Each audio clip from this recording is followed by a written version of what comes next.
오페라 속의 인문학, 인문학 속의 오페라. 썰페라에 오신 여러분 환영합니다.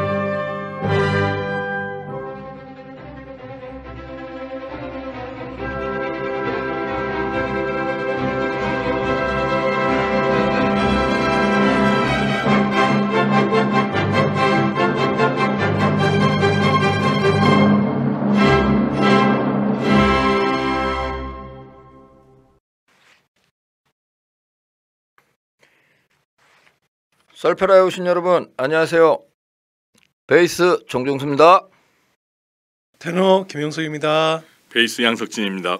네, 오늘 두 번째 시간. 네, 형석이 형은 목이 왜 이렇게 갔어? 네, 이제 두 번째 시간을 허락은 아니죠? 교회를 갔다 와가지고 전부 다 허락받고 해서 네, 썰페라 이제 두 번째 만남을 가졌는데요. 네, 어떻게 한 주 동안 잘 지내셨나요? 저희가 한 주에 한 번씩 녹음하고 있는데 잠시 뭐 근황 얘기 좀 하고 그다음에 이제 넘어가도록 하겠습니다. 네, 저는 뭐 요즘 저기 대학교에서 그 학생들하고 고대 인문학 길가메시에 대해서 길가메시 다시 노인이 젊어지다라는 그 인류 최초의 서사시를 통해서 또 우리 인류가 어떤 또 인문학을 통해서 우리 후세에게 인생이란 무엇인가를 좀 알려주는 그런 부분을 또 요즘 가르치고 있습니다. 굉장히 거나한데. 어렵고 그리고 네 이게 저희가 이 베이스가 라디오인데 자꾸 눈을 쳐다보고 얘기하시려고 네 예의가 참 아주 좋습니다. 네 그리고 우리 석진 형 어떻게 한 주 동안 어떻게 보내셨어요? 난 뭐 다음 주 주말에 창작 오페라 검은 리코더라고. 맞다. 그거 나도 지금 참여를 하고 있으니까 그거 연습하고 있는 거지. 그 창작 오페라 그 라벨라 오페라단에서 하는 그 검은 리코더. 잘 됐네요. 저희 우리 썰페라인데 그 어때요? 그 검은 리코더 하시면서 좀 뭐 오페라 설명도 좀 해주시고 좀 그러실 수 있으세요? 검은 리코더는 창작 작품이고 죄송합니다. 우리 사회에 그 고독사하고 있는 노인들을 그 주제로 하고 있고 이런저런 고독사가 있다라는 걸 알리는 정도가 아닐까. 그래서 그런 어떤 사회적인 어떤 그런 메시지도 좀 가지고 있고. 그리고 이게 중간 풀어나가는 그 과정에서도 약간 블랙 코미디 그쪽으로 그러니까 중간중간 굉장히 재미있는 요소가 있기는 하지만 전체적으로 원래 이 배경이 고독사라는 게 그렇게 밝은 주제는 아니다 보니까 그런 셈이죠. 그 고독사라 그러면 이제 그 연세가 높으신 이제 그런 그렇지. 네 그런 분들의 그런 이야기를 내가 맡은 역만 해도 그 아들이랑 단둘이 사는데 너무 가난해서 그 고시원에조차 들어가기가 힘들어서 고시원을 옮겨 다닐 때도 막 이불 속에 숨어서 이사를 하고 그리고 결국은 아들이 너무 힘들어하는 걸 보다 못 견뎌서 내가 더 이상 짐이 되면 안 되겠다 그래서 이제 혼자서 이렇게 목매달아 죽는다라는 내용을 가지고 있는 그런 캐릭터고 그 외에는 다른 캐릭터도 보면 뭐 사회 문제적인 내용이 많다고 봐야지. 그러면은 굉장히 뭐 심각한 내용인가 봐요. 그러니까 주제 자체는 그렇게 좀 굉장히 어둡고 조금 사회의 어떤 아픈 부분을 보이는 건데 중간에 풀어가는 데 있어서는 뭐 예를 들자면 뭐 그 아들이 해외 인도네시아 가서 버리고 온 여자가 있어. 할머니가 있어. 그 할머니가 다시 아들을 다시 찾아왔어. 어떻게 찾아왔냐면 이 할머니가 젊었을 때 장대 높이 선수야. 그래서 장대를 찍고 나무 위로 올라가서 코코넛을 따가지고 그걸 팔아가지고 그 장사를 해서 그걸로 돈을 벌어서 다시 날라온 거야 한국으로. 이런 뭐 장대 높이 선수인 걸 왜 얘기 안 했냐 뭐 이런 것부터 해가지고 그런 얘기들이 이렇게 나올 때는 굉장히 엉뚱하잖아. 그렇지 많이 엉뚱한데. 장대 높이 선수가 웬 말이야. 네. 그런 식으로 중간 풀어가는 과정에서는 굉장히 코믹한 게 있긴 한데 기본적으로 이거는 주제 자체가 사회의 어두운 면을 보이는 거기 때문에 그러면은 뭐 대체로 출연진들이 다 그 어르신들 분장을 아무래도 네. 그 여자 선생님들 이쁘게 분장하는 거 좋아하는데 네. 이번은 없어. 그런 거. 아니 제가 저번에 그 캐스팅을 봤는데 아주 그 미인분들 선남 선녀들을 모아놓고 그렇게 또 그렇게 네. 아 근데 지금 이야기 듣다 보니까 갑자기 든 생각이 뭐냐면 옛날에는 뭐 오페라 이렇게 창작 오페라 그러면 뭐 그냥 재밌게 하거나 아니면은 음악을 좋게 한다거나 그랬는데 지금 이제 사회의 어떤 그런 문제를 가지고 한다는 창작 것 오페라에 자체가 대한 내 생각은 네. 기존까지 아직도 여전히 많이 반복되고 있는데 창작 오페라가 어떤 그 지역구의 지원이라든지 그런 걸 받아서 하기가 쉽잖아. 그러니까 쉽게 얘기해서 아직 자금이 원활하게 준비되어 있지 않은 상태에서 하는 경우가 많다 보니까 지역구에서 원하는 그 지역구의 위인이나 그 어떤 그런 사람들을 주제로 해서 그 사람들을 풀어주길 원해. 그러다 보면 이 원래 오페라라는 것은 어떤 장면, 어떤 사건에 집약돼서 그 부분에 대해서 드라마를 써가는 것이 더 재밌는데 한 인물의 일대기를 그리다 보니까 시간이 짧은 거야. 3시간짜리 만들면 뭐해? 3시간에 도산 안창호다 그러면 도산 안창호의 생을 3시간 만에 어떻게 풀어낸다는 거지. 그러니까 그런 문제점들이 있어. 근데 이제 와서는 좀 이런 어떤 좀 드라마적인 요소가 강한 그런 게 지금 많이 나오는 게 아닌가. 작년에 내가 했던 창작 오페라도 1953이라는 그 6.25를 배경으로 했는데 그 6.25의 그 포로 수용소 딱 여기만 딱 맞아요. 집중을 해서 나온 거예요. 그래서 드라마가 굉장히 좋았다고 난 생각을 해. 이 우리나라 창작 오페라라는 게 지금 사실 우리나라뿐만이 아니라 우리가 익히 봐왔던 오페라도 가만히 보면 하나의 사건을 가지고 가지 인물의 일대기를 그리지는 않아. 네. 그 이거는 꼭 이렇게 돼야 된다고 난 생각을 해. 그래서 저도 좀 동의를 하는 바가 뭐냐면 그 이제 뮤지컬 이제 물론 제가 뭐 동의하고 안 동의한다고 뭐 그런 건 없지만 하나의 그 음악하는 사람으로서 그 의견을 낸다면 제 생각도 마찬가지예요. 이 오페라 쪽에서 너무 이 예술성을 물론 예술성이 있어야 되겠지만 일단은 그 작품의 소재 그러니까 마치 우리가 꼬지반투대를 하고 있는데 거기에서 그 다폰테의 어떤 그런 그 남녀간의 사랑이나 나폴리를 선택했다는 그치. 뭐 그런 이야기들을 이제 우리가 들었었는데 그런 것처럼 소재 선택과 그런 것들을 좀 관객들을 좀 끌어들일 수 있는 그런 소재 선택부터가 되게 중요하다고 보고 기본적으로 오페라는 극이기 때문에 그게 재미 요소는 어떤 일대기를 그린다 이런 거보다는 하나의 사건에 집중하는 것이 좋다. 맞아요. 그러니까 이게 그 어떤 한 3시간 정도 오페라 그 뭐 풀 런타임을 한 3시간 정도라고 봤을 때 그때 완벽하게 그거를 완벽할 수는 없지만 최대한 구현할 수 있는 그 정도로 너무 이 방대한 그런 거를 범위를 넓히지 말고 어불성설이야. 네, 저도 뭐 그렇다고 뭐 그 도산 안창호 그 오페라가 이상하다는 건 아니지만 네. 그 일단은 좀 그런 저희들은 좀 공연을 하는 사람으로서 그런 생각이 있지요.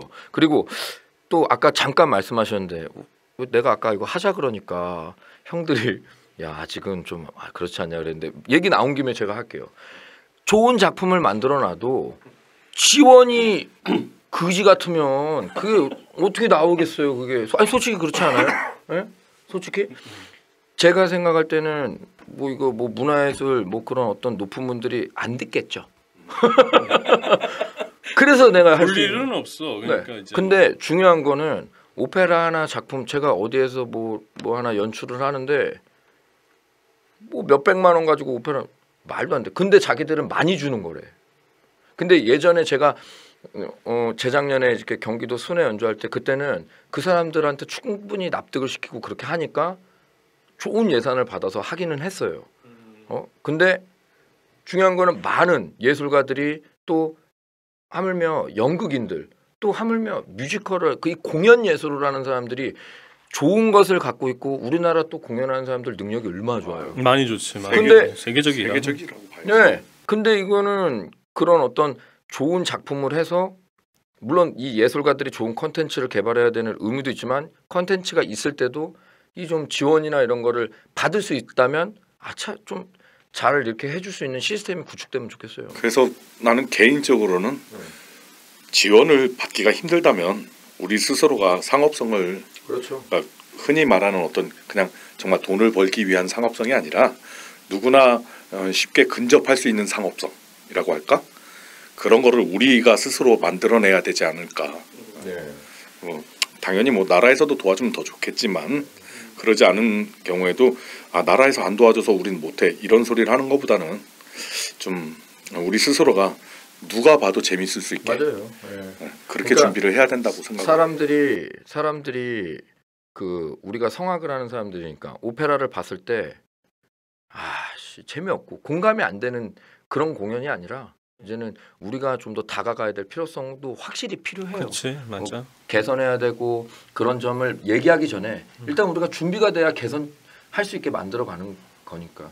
근데 이제 우리도 더 노력해야 되지만 좀 그런 구조를 만들기 위해서 또 여러 이제 그런 선배님들 또 선생님들 이런 분들도 이제 다 같이 노력하고 또 어쨌든 필드를 뛰는 사람들은 또 젊은 사람들이니까. 그렇지, 네. 맞아요. 또 사실 형도 이제 나이가 벌써 사실 우리 뭐 나는 여전히 신인의 마음인데 네. 어느덧 오페라를 하면 내가 자꾸 원고 투고야. 형 어디다 계속 막내예요. 짜증나. 네. 그러니까 이렇게 이제 성장해 나가고 있는 거고 또 연륜이 쌓여 나가고 있는 건데 그 우리도 어디 가도 뭐 그렇게 오페라 이제 어린 나이가 아니지. 어린 나이가 어린 아닌데 됐어. 또 그렇다고 많은 나이도 아니잖아요. 그렇죠. 어중간한 나이, 끼인 네. 나이. 그리고 네. 이제 우리보다 이제 후배들 또 우리가 가리키는 그 아이들이 설 수 있는 무대를 만들기 위해서 이제 좀 그런 선수들이 좀 더 대우받는 그런 조건들을 또 우리부터도 또 이렇게 만들어 갔으면 좋겠어요. 우리 나중에 또 가수분들이나 이런 분들 또 초대했을 때도 아주 우리가 확실하게 띄워주자고요. 넘버 원 이러면서 브라보. 네. 그러면서 네, 지금 형석이 형은 이제 좀 이따가 이제 많이 풀 거니까 지금 잠깐 쉬는데 아무튼 네 그렇습니다. 그리고 라벨라 오페라단 얘기가 잠깐 나왔는데 형도 라벨라 오페라단에서 그렇죠. 나도 이제 뭐 라벨라단, 오페라단 저기 스튜디오 출신이라서 자랑스럽죠. 네, 좋은 것 같아요. 그렇게 진출을 할 수 있는 그런 또 무대를 네. 만들어 주시는. 석진 형도 어느 날 제가 형 어땠냐면 학부 사무실에 이제 뭐 그 레슨실 키를 이렇게 받으러 갔는데 거기 음악 저널이에요. 음악 저널이 있는데 어디서 많이 본 사람이고, 석진이 형이네. 그래가지고 이렇게 음악 잡지 표지 모델로도 나오고. 네, 형 근데 표지가 꽉 찼어. 사실. 다행이라고 생각해. 궁금하신 분들은 저 베이스 양석진 치면은 저기 사진 노래 바로 많이 나오니까. 많이 나오니까 여러 네네. 사진 아주 많이 볼 수 있습니다. 형이랑 나는 컬렉션들. 오늘은 이름을 밝히지 말죠. 그러자고. 아까 말했네. 지워 그거 아까. 네. 아무튼 라벨라 오페라단 그렇게 하는데 하여튼 그런 단체들이 좀 이렇게 좀 그렇죠. 많이 성장을 많이 하고 성장하고. 네, 그렇게 됐으면 좋겠습니다. 네. 아무튼 뭐 저희들 뭐 대충 뭐 오페라 지금 작품 때문에 뭐 이렇게 하고 계시고 강의 준비하시고 뭐 그러는 종수 너는 요즘 어떻게 지내니? 저 똑같아요. 레슨하고 제일 편해. 예. 레슨하고 학교 갔다가 또 레슨하고 그리고 집에 가가지고 저번에 녹음한 거 막 이러고 이번 주에 이제 MT 한번 갔다 왔거든요. 후라이팬 놀이 하다가 목 쉬어가지고 지금 애들이랑 네. 그러면 학생들하고 이렇게 대화가 하는 아주 그냥 바람직한 교수의 모습을 보이고 있네요. 종수는 학생들하고 유대가 굉장히 깊어. 그래. 좋죠. 그 네. 친구들이 우리 좋아요 눌러주는 거야? 좋아요 안 누르면 제 잔소리가 장전되기 그래. 때문에 걔들은 필수. 근데 그 좋아요는 그게 무기명 아니야? 김명이죠. 근데 숫자 세야죠. 제가 옛날에 대학교 다닐 때 익명 게시판에다가 우리 뭐라 그러네 찾아냈다니까요. 진짜? 네, 제가 찾아냈어요. 그거 수사망을 좁혀서 내 음악 안 했으면은 사립 탐정 됐을 거야. 그 형 그 공연이 형 정확히 언제죠? 날짜 좀 8월 얘기 좀 해주세요. 22일, 23일. 표값이 얼마예요? 그거는 좌석마다 조금씩 달라. 네. 근데 그 얘기는 해줘야지. 얼마. 나 못 외우고 있어. 아니 그거 물어보려면 미리 말을 했어야지. 아니 이거를 검색해. 좀 우리가 이렇게 이야기도 했는데 이강호 단장님이 들으시고 표라도 몇 장 보내주시면 저희가 좀 좋은데 그러실 리가 없겠죠? 우리 방송을 절대 들으실 시간은 없으실 거야. 그렇죠. 우리 워낙 또 그 오페라의 대중화를 위해서 열심히 하시는 분이라서 모른다. 모르나? 제가 선생님 제가 연락 안 드린 지 정말 오래됐는데 항상 선생님의 건강과 정말로 선생님의 그 무궁무진한 발전을 항상 기도하고 있습니다. 형 클로즈업 한번 돼요? 영상 저희 편지? 새해 인사부터 시작해서 저기 형 한번 새해 복 많이 받으시고요, 선생님. 이것만 따로 해줄게요. 갑자기 지금 저기 영상 항상 편지로 하는 거야? 감사한 마음 갖고 있습니다, 선생님. 건강하시죠? 저희 언제 한번 꼭 찾아뵙도록 하겠습니다. 네, 선생님 사랑합니다. 네, 네, 사랑한다고 하니까요. 네, 저한테는 네. 정말로 어떻게 보면 은인이죠. 네, 다음에 오페라 때는 저희가 한번 모실 수 있으면은 한번 우리가 가야죠. 가야지. 네, 저희가 가야죠. 근데 야, 그럼 들어오시면 우리 각 잡고 있어야 돼. 나 근황 토크만 몇 분이야 지금. 네, 아무튼 그건 걱정하지 마. 그렇고요. 우리 알아서 자르면 되잖아. 네, 네. 그래. 아무튼 근데 자를 얘기가 없었어. 너무 좋아. 그래? 응, 너무 좋잖아요. 이런 얘기 누군가는 해줘야 되지 않아요? 편집점이. 오케이. 네, 다음 얘기하자. 네. 아무튼 지금 이제 저기 그 구석에서 조용하게 있는 우리 편집자가 있으니까 우린 걱정하지 말고 그냥 알아서 떠들다가. 네. 그럼 그리고 알아서 일단은 저희 교회 집사님들이 많이 좋아요를 눌러주실 텐데 저기 현성이 형이 앉아 있는데요. 네, 좋아요 많이 눌러주세요. 네, 아무튼 그 검은 리코더 라벨라 오페라단 검은 리코더 네. 그 사회의 어떤 그런 이슈 또 우리의 이야기들을 다뤘다고 하니까요. 전성 매진을 한번 기원해 봅니다. 네, 예. 여러분들 좀 많은 관심 부탁드립니다. 자, 그러면은 네, 그러면 이제 저희 이제 뭐 일주일간의 뭐 이야기 뭐 이런저런 얘기 길게는 안 왔는데, 네 이제 그냥 저희 이제 바로 이제 노래로 들어가죠. 저희 이제 저번 주에 녹음한 거는 저희가 이중창 아구아르다까지 했는데 그 오늘은 이제 그 삼중창부터 그렇지. 하려고 그러는데 그렇지. 그 제목 이태리 딕션으로 한번 읽어주시고 한글 제목이나 아야 그것도 찾아봐야 되잖아. 나 이거 지금 한번 읽어봐 주세요. 야 이건 좀 네가 해봐봐. 어디 갔어? 삼중창? 삼중창이 뭐야? 소아베시아 이벤토. 맞아, 수아베시아 이벤토. 여기서 사실은 이 시대만 하더라도 잠깐만요. 왜? 네. 수아베시아 이벤토. 응? 이때만 하더라도 사실은 한글 제목은 사랑스러운 바람이요 뭐 이런 뜻이겠지. 앞으로 나 저기 이거 이제 물어볼 거 알고 내가 나 다음번부터 우리 독일어 오페라 하자. 야씨. 내가 지난번에 어디 그 리트 공연이 있어서 갔는데 갑자기 독일어 가사를 나한테 물어보는 거야. 네. 근데 그게 딱 듣는 순간에 직역은 되는데 그 말을 하기가 너무 힘들어서 그러니까 그러면서 넘어가겠습니다. 형, 저는 예전에 그랬다니까요. 그 독일어를 갑자기 사과가 뭐예요? 그리고 앞에 그러니까 그럼 파인애플은 뭐예요? 갑자기 기억이 안 나. 아나나스 기억이 안 나. 그게 왜 그지. 바나나가 우리는 바나나가 익숙한데 아나나스. 네, 맞아. 아나나스가 이제 파인애플인데 이 기억이 안 나는 거예요. 자 아무튼 그래가지고 자 내가 할 게 많으니까 자이 소아베시아 이벤토 보면은 사실 이 시대 때 배가 떠난다는 거 있잖아요. 네, 그러면은 음악 먼저 듣고 와서 시작을 하도록 하겠습니다. 제대로 하셨어? 야 이제 네, 음악 먼저 듣고 시작하도록 하겠습니다.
네. 지금 삼중창을 들었는데요. 좋아? 끊으니까 좋아? 완전 좋아.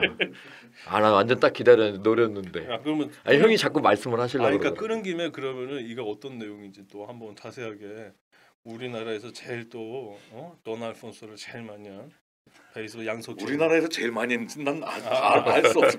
근거 없는 얘기하지 마. 내가 무슨 말을 들을지 알아. 아니 지금 형석이 형이 제가 얘기하려고 그런 거 뺏어간 거예요. 아, 진짜? 나도 태클 오늘 막 걸 거야. 두고 봐. 네, 오늘은 태클 방송입니다, 여러분. 석진 형 한번 그러면은 한번 내용. 이 전의 내용은 이제 그렇죠. 전의 내용부터 얘기하는 게 중요하지. 그렇지. 두 청년이 이제 다 속이고서 우리는 전쟁터로 떠난다 하면서 이렇게 가는 걸 발에 뭐라고 하냐? 배웅. 그렇지. 배웅해주는 장면이야. 이제 논산훈련소에서 어머니 아버지가 이제 그 분위기지 사실. 아들 떠내보내는. 어머니 아버지보단 애인들이겠지. 이거 설명하실 때 이등병의 편지 배경음악으로 깔아야 되겠네. 왜? 여하튼 나 그 얘기가 갑자기 생각난다. 자꾸 딴 게 생각나. 괜찮아. 오늘 그냥 막 가는 거야. 좋아. 예전에 편집하잖아, 현성이가. 예전에 내 친구가 군대 입대하는데 배기 보충대 거기 갔어. 근데 거기 보충대장이 지금 울고 계시는 애인분들 이분들은 제일 먼저 고무신을 거꾸로 신습니다. 왜냐하면 맞아. 지금 운다는 건 감성이 풍부하다는 얘기래. 감성이 풍부한 사람이 이렇게 가다가 전철에서 멋진 남자를 보면 그 감성이 움직여서 제일 먼저 고무신을 거꾸로 신는다는 거야. 그것처럼 딱 연결점 잡았어. 그것처럼 얘들이 이제 이렇게 남자친구를 보내고 애인을 보내고 집에 가서 이제 막 펑펑 막 울고 막 이제 나는 이제 죽을 것 같아 막 난리를 쳐. 이제 그 하녀 이제 데스피나가 왜 굳이 그렇게까지 생각을 하느냐 이제 좀 답답해하면서 얘기를 하고 그러고 있는 하녀한테 철학자인 돈 알폰소가 가서 야 내가 이런 계획을 세웠어. 감정이 입됐다 지금. 이런 계획을 세웠으니까 자기 얘기하는 거지. 아니 실제로 그러고 있어요. 야 결혼하지 마. 아니 결혼해야 돼. 언제 그랬어? 야 너 지금 잘 사는 사람한테 그러면 안 돼. 너 오늘 왜 이렇게 태클이야? 아니요 결혼을 하라 그랬습니다. 그래서 나 이씨. 야 이거 저기 편집 가위가위. 안 된대. 나 사랑한다. 그래서 그 데스피나한테 알폰소가 가서 야 내가 이런 꾸몄는데 너의 도움이 꼭 필요하다. 그러면서 이제 그 이후에 이제 더 이후에 1막 피날이라든지 그런 데서 보이는 큰 그림을 여기서부터 이제 그려가는 그런 장면이다. 사실은 이제 이 장면을 그 당시 사람들이 봤을 때 어떤 느낌이 있을까를 나는 생각을 하는 거야. 일단은 이 시대 때만 해도 르네상스 시대를 지나가지고 이제 완벽한 그 신화화 그리고 새로운 그런 그런 컨셉 즉 다시 말해서 자신들의 그 정신성의 정체성을 갖고 있었던 때거든. 근데 이 장면을 보면서 많은 사람이 몇 가지를 떨어올렸을 것 같아. 일단은 이게 소아벨 벤토 바람이라는 의미잖아. 그러니까 바람에서 파생되는 이미지들을 갖다가 사실은 복선으로 깔고 있다라고 나는 생각해. 그래서 이게 참 여러 가지가 함축되어 있는데 이 그리스 신화에 보면은 바람의 신이 4개 크게 보는데 보레아스, 제피로스, 노토스, 에우로스. 에우로스랑 제피로스. 그런데 보레아스는 북풍의 신이야. 그래서 이게 좀 애가 거칠고 황량한 바람. 이게 어떻게 보면 북쪽에서 겨울이 오잖아요. 그러니까 이 겨울 바람을 생각하니까 사실 굉장히 무서운 거야. 그리고 제피로스는 서풍의 신, 온화하고 부드러운 바람. 그 왜 봄바람이 살랑살랑 뭐 요런 이 바람이란 말이야. 사실 우리는 서풍이 제일 무섭잖아. 요즘 정말 무서워. 나 지금 계속 목 갑갑해. 자 그래서 잠깐만. 근데 서풍이라는 게 동쪽에서 서쪽으로 부는 바람 아닌가? 서쪽에서도 그런 거지. 노토스라는 신은 그 남풍의 신이로 이게 우리가 남쪽에서는 따뜻한 바람이 들어오는 여름에 그래서 온화하고 따뜻한 바람을 가리키지만 가을에는 태풍을 몰고 와서 곡식을 망치는 신. 왜 우리 왜 저기 지금도 왜 8월 9월 되면은 곡식 이을 때 태풍 올라와가지고 막 그런 시기지. 그래서 그런 거. 그게 세 개가 다 똑같진 않을 텐데. 그러니까 거의 근데 일단은 지금 이 신화에 대한 적이니까 이 서부 유럽에서도 이거는 근데 어디 기준이냐면 그리스 기준이잖아. 그러니까요. 그리스도 반도 국가고 사실은 또 우리나라랑 좀 비슷한 것 같아요. 그래서 에우로스라는 이제 마지막 신이 있는데 이건 남동풍 또는 동풍의 신으로서 이게 그 따뜻한 비바람을 가져오는 바람신인데 비를 퍼붓는 모습으로 종종 이렇게 나타나. 그래서 이 네 신을 갖다가 조각을 많이 하거나 혹은 또 건물을 꾸밀 때 조각의 요소로 또 이렇게 집어넣는 경우가 있어. 근데 사실 우리가 좀 생각을 해보자고. 이게 지금 이제 장소가 나폴리긴 한데 오스트리아는 육군이 강할까 해군이 강할까? 오스트리아는 내륙 아니에요? 내륙이니까 육군이 강해요. 그치. 근데 얘네들이 어떻게 해군을 알았지? 웃기지 않아? 그러네. 사실 이때만 까마귀를 한번 띄워줘야 되겠는데? 이때 벌써 오스트리아 합스부르크 왕국에서 처음으로 해전을 했었어. 오스트리아가요? 오스트리아. 그때 당시만 해도 이 오스트리아 공국에서 사실은 그 전 시대 한 100년 전에 그 싸움을 했었어. 그래서 그 해전이 그 레판토 해전이라든지 이런 데 참여를 해가지고 유럽 역사에서 오스만 투르크라는 그 제국, 그러니까 어떻게 보면 지금의 IS 그 좀 표현은 좀 그런데 하여간 다른 세력들, 그러니까 유럽이라는 세력과 아시아라는 세력의 그런 전쟁에서 사실은 해전에 참가를 했었어. 그래서 위키페디아를 쳐보거나 뭐 이렇게 보시면은 아시겠지만 오스트리아 해군의 역사를 보면은 시작이 바로 이때쯤이에요. 그래서 사람들의 입장에서는 이 장면을 보면서 용감한 우리 오스트리아 해군의 모습을 생각하게 되는 거야. 그러니까 이거는 어떻게 보면은 이 역사를 모르면은 이 시대 때 사람들이 느꼈던 그 해군의 감정을 느낄 수가 없어. 그러니까 어떻게 보면 해군은 굉장히 엘리트 집단이 그 당시에 오스트리아에서 엘리트 집단이 엘리트고 매우 남성적이고 그렇지 그런 아주 대표되는 그런 그렇죠. 그리고 또 하나의 느낌 뭐냐 이 배가 떠나려면 바람이 필요하잖아. 지금 앞에서 말했듯이 그리스 신화에서 말했듯이 이런 신들 중에서 어떤 신이 제일 중요할까? 지금 이 장면에서는 지금 이게 봄, 여름, 가을, 겨울에서 언제쯤일 거라고 생각해? 보통 전쟁은 3월. 그렇지. 왜? 그때 전쟁을 많이 그렇지. 그때 당시만 해도 보급이 중요했고 싸우려고 하면 눈이 오고 이렇게 되면 사실 많은 피해가 있었거든. 마치라는 게 그래서 행진이라는 뜻이잖아. 그래서 사실은 이때 부는 바람은 사실 제피로스란 말이야. 그렇지? 근데 이 제피로스는 또 어떤 의미를 갖고 있을까? 혹시 보티첼리의 비너스의 탄생이란 거 알아? 비너스의 탄생을 하는데 이제 누가 있는지 모르겠어요. 그치. 거기 보면은 거기서 비너스의 그 탄생 신화를 보면은 제피로스가 생명의 바람을 넣어서 거기서 바다 거품이 일어나서 조개에서 비너스가 나왔다라는 신화가 있거든. 이제 그런 종합적인 이런 인문적인 감성을 갖고 있는 귀족들이잖아.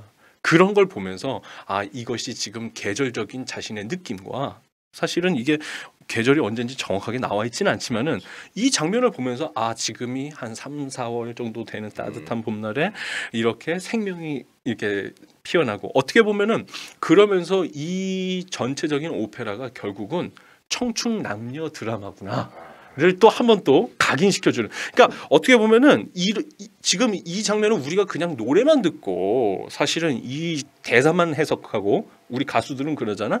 그래서 그것만 안다면은 사실은 어떻게 보면은 이게 12월 달에나 뭐 10월 달에 할 때 그렇게 잘 느낌이 안 올 수가 있거든.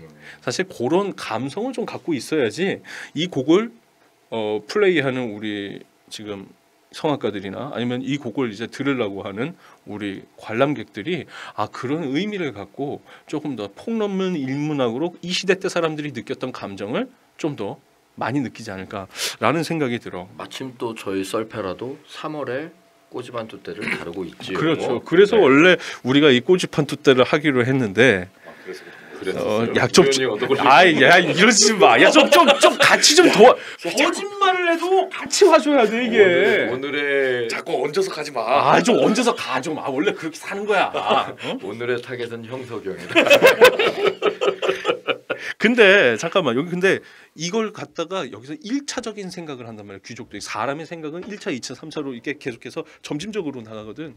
근데 사실 이 제피로스라는 신을 또 아는 사람은 또 어떤 설화까지 생각하냐면은 하이신스의 설화하고 아네모네의 설화를 또 생각하게 되면 하이신스라는 거는 다시 말해서 이 그 하이신스라는 소년이 있었는데 이 소년이 이거 대충 얘기는 한 번씩은 들어봤을 거야. 아폴로가 또 창 던지기 그 원반 던지기인가 뭘 던지는 거 하여간 그 잘해. 그런데 이 둘이 친해. 근데 제피로스도 이 하이킨토스라는 애를 너무나도 사랑해. 그래서 사실은 근데 얘가 자기도 좀 관심을 가져주길 바라는데 얘가 너무 아폴로한테만 딱 붙어 있으니까 성질이 난 거야. 근데 얘가 바람이잖아. 창을 딱 던지니까 바람을 불어서 그 창에 맞게 한 거야.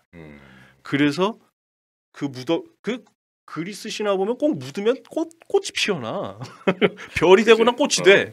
근데 뭐가 돼? 하여간 죽으면 뭐가 돼? 그래서 얘가 피어나는 꽃이 바로 그 하이신스라고 그 꽃 예쁜 거 있어. 하이신스야? 하이신스. 히아신스라고 하는 거. 아 히아신스라고도 하고 하이신스라고도 하고. 난 내가 여태까지 잘못 알고 있는 줄 알았어. 그래서 미안해. 나 다행이다. 저기 일본 발음은 하이신스 됐어.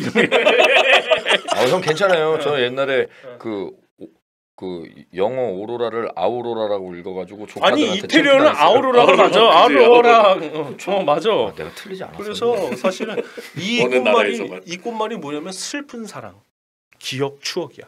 어떻게 보면은 더 나가서 조금 더 학식 있는 사람들이라면은 이 장면을 보면서 제피로스를 떠올리고 계절을 떠올리고 그 다음에 또 복선을 알게 되겠지. 아 이게 결코 기쁜 내용은 아니겠구나라는 또 하나의 건덕지를 던져.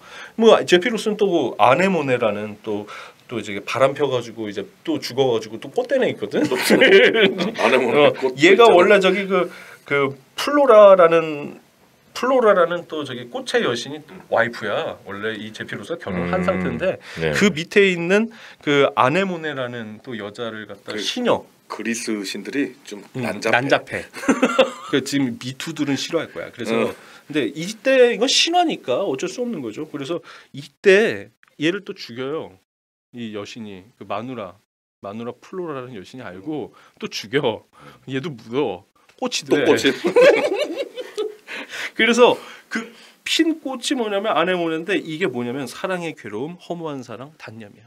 즉 따지면 이 장면을 보면서 좀 더 학식. 그러니까 오페라는 얼마나 고전 인문학을 갖다가 충실하게 배웠냐에 따라서 다가오는 게 틀린 거야. 그러니까 네가 말하는 건 그때 당시의 사람들은 그때 당시에 이 작품이 만들어져서 공연이 되어질 때 이걸 보는 사람들은 그 복선을 미리 느꼈을 어느 것이다. 정도 느낄 수밖에 없었다. 우리도 왜 드라마 보면은 아 쟤는 깨진다 뭐 이런 거 느낌이 오잖아. 갑자기 뭐 이따가 막 갑자기 병 떨어뜨리면은 갑자기 그 다음 장면에 막 사고 나는 장면 나오고 네. 뭐 사망 플래그. 사망 그런 거 있잖아. 그런 거 마찬가지야. 그러니까 이 당시에 그 무대에서는 사실 그런 걸 지금처럼 보여줄 수가 없잖아. 스크린 예술이 아니니까. 네. 근데 그런 걸 갖다가 이제 인문학적 지식으로 자신이 아는 만큼. 그래서 사실은 이 오페라가 어렵지 않나. 왜? 아는 만큼 들리고 아는 만큼 이해하기 때문에. 그러니까 우리가 설명하는 거지 지금. 그렇죠. 그러니까 저 뭐 독일에 있을 때 선생님도 항상 말씀을 하시는 게 무대 위에서 노래하지 말고 설명해라 그런 말씀을 하셨었는데.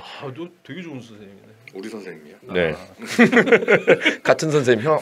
저기는 현성이까지 다 우리 같은. 누구한테 배우셨어요? 아니 나는 근데 우리 선생님은 최고였어. 네. 마지막 저기 내가 봤을 땐 벨칸토라고 믿기 때문에. 형 근데 그 이제 이 남풍의 아닌가?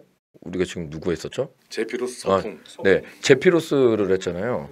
근데 저는 여기서 다음에 좀 그런 것도 한번 좀 궁금해요. 뭐냐면 너 궁금하지 마 그냥. 네. 나 전번 시간에 진짜 땀 삐질라고 말했던 걸 중복해서 물어보고 더 뭘 해? 나 진짜. 그 뭐가 궁금하냐면 이 시 여러 시들 있잖아요. 우리 그 리트에 들어가 있는 가곡에 들어가 있는 거기에 바람이나 그리고 그런 그 뭐라 그럴까 비, 뭐 달, 별 이런 거에 대한 은유적인 표현들 있잖아요. 그런 것들 사실 조금 네 그런 거에 대한 이런 그치. 이야기들도 좀 궁금해. 다음번에 한번 만들어서 형석이가 할 수는 있어. 네. 근데 이제 가능해요. 근데 내가 솔직하게 말할게. 너무 많은 걸 바라지 마. 알겠습니다. 일단은 네. 일단은 바라지 않고 계속 얘기할게요. 아 책을 쓰라고 그래라. 네. 그래서 형 책 쓰면 되지. 출판사 내 오. 하기로 했잖아. 오. 알았어. 내가 출판사 꼭 낸다. 내가. 출판 담당. 출판. 네. 아무튼 네 그렇네요. 제가 얘기 끊어서 죄송합니다. 계속해 주세요. 뭘 더해 너는 진짜. 아 나 또 그랬어? 끝났잖아. 또 그랬어? 아 끝났어. 지가 지금 네, 크루즈 네, 네. 멘트 했으면서 지금 뭐 네. 저희 뭘 아니 나 진짜 미쳐버리겠네 이게 진짜. 이게 왜 이래? 너 술 먹고 왔어? 아니야. 그리고 제가 이 삼중창이 삼중창이 나오기 전에 내가 이 여러 가지들을 이렇게 발견을 했는데 뭐냐면 거기 마지막 보통 이제 우리나라에서 꼬치반투 때라면은 이제 그 조금 어느 정도 규모가 있는 오페라단이 아니면 레시타티브를 다 날려요. 그러다 보면은 저기가 되는데 레시타티브를 하는 사람들도 여기서 뭐 피오르들리지랑 도라벨라랑 저기 떠나가는 굴리엘모와 페란도에 대해서 행운을 막 이러면서 하늘에 빈다고요. 레시타티브에서. 근데 그 맨 마지막에 이제 그 알폰소가 막 이렇게 얘기를 하면서 맨 마지막에 이 얘기하고 있는 뒤에 너희들에게도 행운을 이렇게 얘기를 한단 말이야. 과연 이게 행운을 비는 게 아니라 비꼬는 거라고 나는 생각이 들거든요. 사실은 그렇죠? 형 경험자에서 어떻게 생각하세요? 그렇지. 보통 연출 의도나 또는 내가 연기를 할 때도 너희들도 행운을 바래. 딱 이렇게 그렇죠. 얘기를 하긴 하는데. 네. 근데 그걸 왜 물어본 거지? 근데 그렇지 않게 하는 그런 것들이 너무 많더라고. 막 진심으로 너희들에게도. 에이, 알폰소는 그런 인물이 그렇죠. 아니라고 생각해. 네, 그래서 저는 아까 방금 왜냐면은 진심을 담은 척은 할 수 있지. 사실은 나는 그런 생각을 해. 그걸 왜 넣었을까 생각을 지금 잠깐 들었는데 그게 예술적인 복선 중에서도 문학적인 그거를 말하는 것 같아. 왜냐면은 여기서 이 꼬치반투 때에서 그게 작품의 위대함이 아닌가. 이게 얼마나 극본가와 작곡가가 얼마나 이 그렇죠. 같이 케미가 케미가 잘 맞았다는 부분이야. 왜냐면 앞에 너무 예뻐, 네. 너무 슬퍼. 그리고 근데 그러다 보면 너 좀 가만히 있어봐. 너 지금 내 얘기하는데 지가 왜 또 끼어들고 이게. 근데 그러다 보면 관객들이 이게 그냥 슬픈 걸로 끝날 수가 있단 말이야. 근데 거기서 한번 문학적으로 한번 찝어주는 거지. 그러니까 어떻게 보면 이게 모차르트하고 원래 그랬잖아. 대본가하고 작곡가들이 둘이서 막 의절하고 막 싸우고 막 별지랄 당하고 막 그러는데 막 거기서 막 출판사 사장이 와가지고 제발 좀 한 번만 봐달라고 막 이러고 그런 거 진짜 다 있단 말이야. 그럼요. 베르디도 그렇고 다 그랬어. 그럼요. 베르디는 그로 인해서 레퀴엠까지 썼잖아요. 그래서 헌정곡으로. 그 베르디 레퀴엠이 그 저기 내 이름이 갑자기 기억이 안 나네. 그 나중에 자막으로 넣어. 네. 갑자기 기억이 안 나는데 그 베르디 레퀴엠 그 악보 어디나에나 다 악보에 보면은 그 누구누구를 추모하며라고 써 있어요. 왜냐하면 베르디가 오페라를 완벽하게 그런 어떤 그 이 벨칸토적인 어떤 그런 그 리리컬한 그런 것들을 만들 수 있었던 거는 바로 이 텍스트를 쓰는 극작가가 옆에 붙어서 거기는 박자가 그렇게 되면 안 돼. 음정이 이렇게 돼. 이거를 둘이서 계속 상의를 연구를 한 거야. 근데 문제는 뭐냐면 그 사람 장례식에 기일에 맞춰서 못하고 이게 한 3년 그렇죠. 뒤에 됐어. 그렇죠. 뭐 나중에라도. 네. 그래서 다음 시간은 다음 우리 편에는 이제 레퀴엠에 대해서 네. 그래서 아까 제가 그 얘기를 적당히 왜 하자. 했냐면 왜 이렇게 늘어놓냐. 형이 얘기했듯이 이런 인문학적인 그런 지식을 아는 것도 중요하지만 우리 연주자들도 정확히 전달하기 위해서 그 심리나 이런 것들을 굉장히 극적으로 잘 묘사를 해야 될 필요성도 있고 또 제가 생각할 때는 우리가 저번 시간에 소개를 했지만 이 모차르트 오페라 중에 관현악 편성이 가장 좋다라는 그런 평을 받는 꼬지반투 때잖아요. 근데 여기에서 바로 그 예전에 이제 석진형이랑도 뭐 이런 앙상블에 대해서 얘기하면서 그런 얘기를 나눈 적이 있는데 꼬지반투 때는 이 모차르트가 이 사람의 목소리를 이런 이 앙상블로 많이 표현을 한 게 굉장히 이 인격을 갖고 있는 그런 가수로서가 아니라 진짜 목관악기, 관악기 이런 악기로서 쭉 이렇게 넣을 수 있는 그런 것들로 인지를 하고 곡을 쓴 것 같아요. 특히나 이 삼중창은.